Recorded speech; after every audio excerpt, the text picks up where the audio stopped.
Bienvenidos a una efeméride con historia. En 1816, los hermanos Grimm publicaron el cuento del flautista de Hamelin. El cuento del flautista está ambientado en 1284, en la ciudad de Hamelin. Esta ciudad se encuentra en Alemania, en la Baja Sajonia. Parece ser que en aquel año hubo una plaga de ratas. De la nada surgió un hombre extraño porque no era del lugar, nadie lo había visto antes, pero extraño también por su vestimenta. Llevaba un abrigo de tela brillante, con variados colores, y eso en aquella época no era normal. Pero el flautista sorprendió todavía más cuando hizo una propuesta a las gentes del lugar. Les prometió deshacerse de las ratas que tantos problemas estaban ocasionando. Solamente puso una condición: lo haría a cambio de un pago. Los habitantes de Hamelin no se lo pensaron y aceptaron esa condición. El flautista empezó a cumplir con su parte del acuerdo. Cogió su flauta y comenzó a tocar una melodía. Las ratas, desquiciadas, salieron de sus agujeros. Siguieron al flautista, que sin dejar de tocar la flauta se dirigió a un río cercano, a río Weser. El flautista consiguió que se metieran en dicho río, y allí mismo murieron todas ellas ahogadas. El flautista había cumplido su parte del acuerdo. Ahora le tocaba cobrar por ello. Los habitantes de Hamelin se negaron, y el flautista, impotente, se marchó del pueblo jurando venganza. No había pasado mucho tiempo cuando el día 26 de junio de ese mismo año, y a las 7 en punto de la mañana, el flautista regresó. Volvió a tocar una melodía, pero ya no había ratas que lo siguieran. Daba igual, esa melodía no iba dirigida a las ratas. Al poco de empezar a tocar, un grupo de niños le siguieron. No sabían a dónde, pero lo seguían. El flautista dejó de caminar frente a una montaña. La montaña se abrió y después de que el flautista y los niños entraran, la montaña se cerró.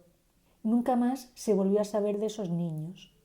De aquel hecho solo se salvaron 3 de ellos, uno por su cojera, ya que no podía caminar a la misma velocidad que el resto, otro sordo, que no se dejó influenciar por tanto por la música, y el tercero era ciego y no podía ver a dónde iba. Este es el cuento que ha trascendido de generación en generación, pero actualmente se piensa que no fue un cuento. Se cree que en realidad hubo una desaparición de los niños de ese pueblo. De hecho, lo sucedido fue representado en las vidrieras de la que llaman la iglesia del mercado del pueblo de Hamelin. Esa iglesia era del año 1300. Digo era porque fue destruida en 1660. Lo que sí se conserva es una acuarela de 1592 mostrando incluso detalles geográficos que aparecen en la leyenda. También existe una crónica del suceso, el llamado manuscrito de Lüneburg, del año 1440. En esa crónica se recoge la desaparición de 130 niños en la ciudad de Hamelin. Lo que no se explica es el motivo de la desaparición. Los historiadores han elucubrado mucho sobre esto y lo que tienen claro es que no fue por un acto de venganza.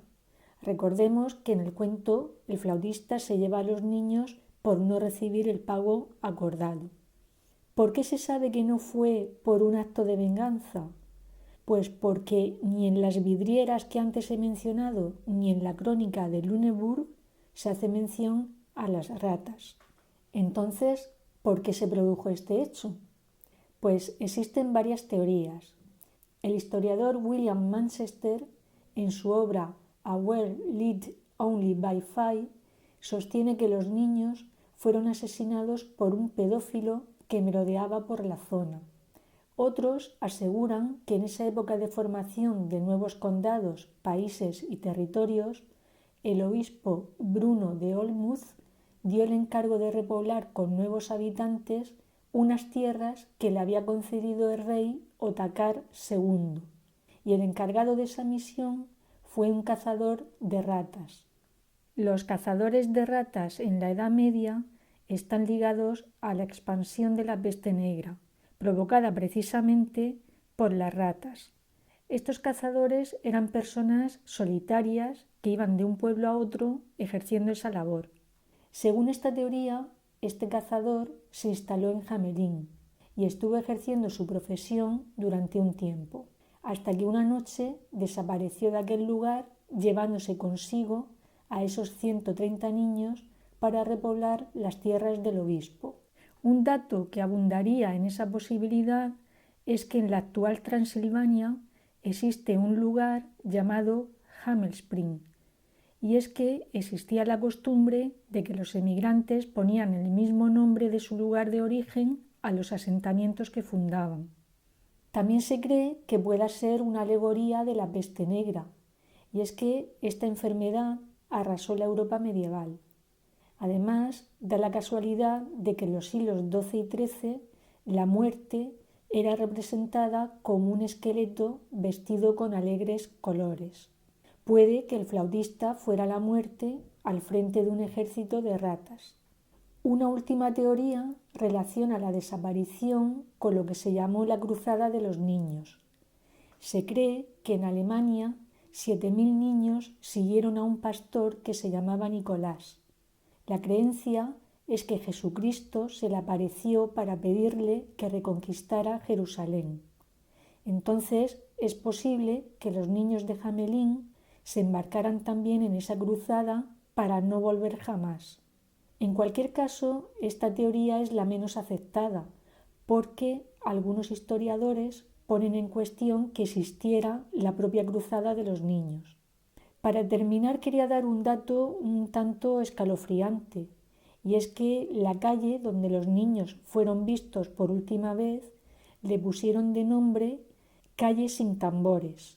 ¿Sabéis por qué? Pues porque en esa calle nadie puede tocar música o bailar. La historia que os estoy contando hoy me recuerda en cierta manera al también famoso cuento del hombre del saco, que para los que seáis más mayores os debe de sonar. Seguro que a más de uno de vosotros os han dicho alguna vez: no salgas a la calle a esta hora que puede venir el hombre del saco y llevarte. Vale, pues ese teórico hombre del saco sí que existió.